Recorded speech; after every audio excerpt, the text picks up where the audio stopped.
লকডাউনের সময় বাড়িতে আমাদের কাছে যা আছে সেটা দিয়ে চটজলদি বাসন্তী পোলাওর রেসিপি চলে আসুন, করা যাক। আমি গোবিন্দভোগ চালটাকে ধুয়ে রেখে দিয়েছি। নিয়ে নিয়েছি চিনি, হলুদ, কাঁচা লঙ্কা, আদা বাটা, গোটা গরম মশলা, নুন আর ঘি।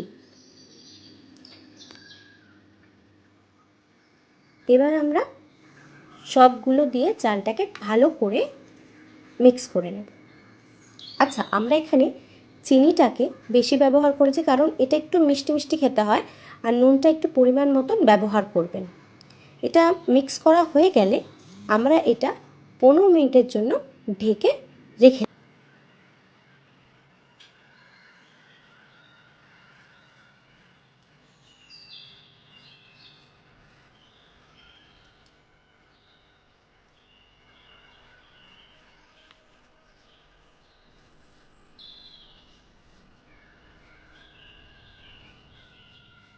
এবার প্রেশার কুকারে আপনারা চাইলে একটু কাজু আর কিশমিশ ভেজে নিতে পারেন, তার মধ্যে মিক্স করা চালটাকে দিয়ে দেবেন।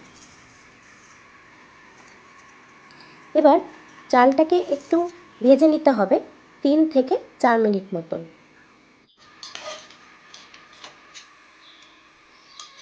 আমার চালটা মোটামুটি ভাজা হয়ে গেছে। এবার এটাতে আমি জল দিয়ে দেবো। আমি এখানে 2 কাপ চাল নিয়েছি, তাই এখানে 3 কাপ জল ব্যবহার করেছি।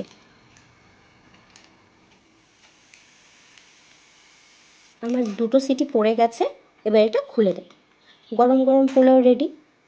এটা পনির বা চিকেন কষার সাথে খেতে আপনাদের খুব ভালো লাগবে।